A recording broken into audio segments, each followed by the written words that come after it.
വസ്തുത എന്നുള്ളത് പുറത്തു വരട്ടെ. ഏറെ വേദനാജനകമായൊരു വാർത്തയാണ് പുറത്തു വന്നത്. എങ്ങനെയെങ്കിലും ശ്രീനന്ദ രക്ഷപ്പെടും, അവർ ജീവനോടെ തിരികെ കിട്ടുമെന്നുള്ളൊരു പ്രതീക്ഷയാണ് നമുക്കൊക്കെ ഉണ്ടായിരുന്നത്. ആ പ്രതീക്ഷ ഇപ്പോൾ അസ്തമിച്ചിരിക്കുകയാണ്.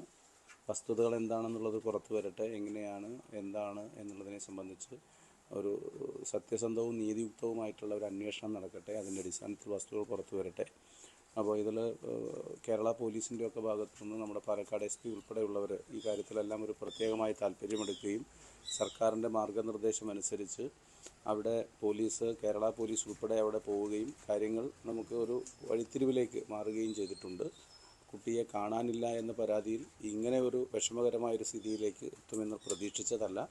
കണ്ടെത്താൻ കഴിയുമെന്നുള്ള ആത്മവിശ്വാസമാണ് ഉണ്ടായിരുന്നത്. അത് നഷ്ടപ്പെട്ടു എന്നുള്ളത് ഏറെ പ്രയാസകരമാണ്.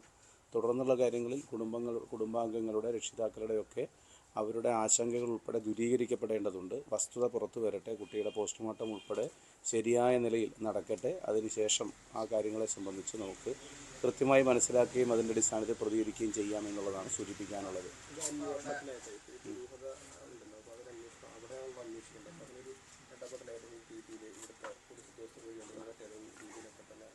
നമ്മളിപ്പോൾ ദുരൂഹതയുടെ ഒരു വിഷയം നമ്മളിപ്പോൾ ഒരു ചില പ്രതികരണങ്ങളിൽ നിന്നാണ് നമ്മൾ മനസ്സിലാകുന്നത്.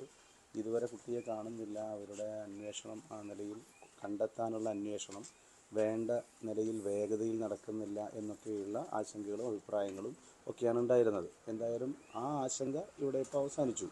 ഇനി അടുത്തൊരു ഘട്ടത്തിൽ എങ്ങനെയാണ് എന്നുള്ളതിനെ സംബന്ധിച്ച് ഒരു സിസ്റ്റം എന്നുള്ള നിലയിൽ എങ്ങനെയാണ് അതിലെന്നുള്ളതിനെ സംബന്ധിച്ച് ആവശ്യമായിട്ടുള്ള എല്ലാ പിന്തുണയും കേരള പോലീസിൻ്റെയും ഇപ്പോൾ സർക്കാർ എന്ന നിലയിൽ സാധ്യമായ നിലയിലുള്ള എല്ലാ സഹായവും ഈ കാര്യത്തിൽ സത്യസന്ധമായി അന്വേഷണം നടത്തി മുന്നോട്ട് പോകാനുള്ള മുൻകൈ ഉണ്ടാവും. ഇക്കാര്യം കൂടി ബന്ധപ്പെട്ട മുഖ്യമന്ത്രി ഉൾപ്പെടെയുള്ളവരുടെ ശ്രദ്ധയിൽ എത്തിക്കുകയും ചെയ്യും. അല്ല, അതിനെ സംബന്ധിച്ച് എനിക്ക് പ്രതികരിക്കാൻ കഴിയുന്നൊരു സാഹചര്യമില്ല ഇപ്പോൾ. കാരണം എല്ലാവർക്കും അറിയുന്നത് പോലെ തെരഞ്ഞെടുപ്പിൻ്റെ ഒരു കോഡ് ഓഫ് കോണ്ടക്റ്റ് നിലനിൽക്കുന്ന സമയമാണ്. ഏതെല്ലാം കാര്യത്തിൽ സർക്കാരിന് ഏതളവ് വരെ ചെയ്യാൻ പറ്റും എന്ന കാര്യത്തിലൊക്കെ ഒരു കുറച്ചുകൂടി ഒരു വ്യക്തത വരുത്തേണ്ടതുണ്ട്. ഞാനതിലെന്തെങ്കിലും പ്രതികരിച്ചു പോകുന്നത് അത് തെറ്റായൊരു പ്രതികരണമായി പോകുമെന്നുള്ളത് കൊണ്ട് ഞാനിപ്പോൾ അതിനെ സംബന്ധിച്ച് അങ്ങനെ പ്രതികരിക്കുന്നില്ല.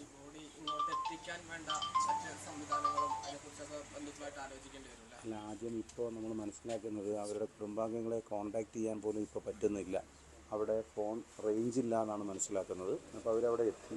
ഫസ്റ്റ് ഓഫ് ആൾ പോസ്റ്റ്മോർട്ടം നടക്കട്ടെ. എന്നിട്ട് അത് വേറെ എന്തെങ്കിലും ഒരു ദുസ്വാധീനത്തിന് വഴങ്ങുന്നൊരു സാഹചര്യം ഉണ്ടാകാതെ സാധാരണ നിലയിൽ പോസ്റ്റ്മോർട്ടം നടക്കട്ടെ. പോസ്റ്റ്മോർട്ടം നടന്ന് ഇങ്ങോട്ട് എത്തിക്കുന്നതുമായി ബന്ധപ്പെട്ട് സ്വാഭാവികമായിട്ടും നമുക്ക് ബന്ധപ്പെട്ട കേന്ദ്രങ്ങളിൽ ജില്ലാ ഭരണകൂടം എന്നുള്ള നിലയിലും സ്റ്റേറ്റ് എന്നുള്ള നിലയിലുമൊക്കെ ഈ കാര്യത്തിൽ എത്രത്തോളം ചെയ്യാൻ പറ്റും എന്നുള്ളതിനെ സംബന്ധിച്ച് അന്വേഷിക്കുക, ഇടപെടുകയും ചെയ്യുകയും ചെയ്യാം.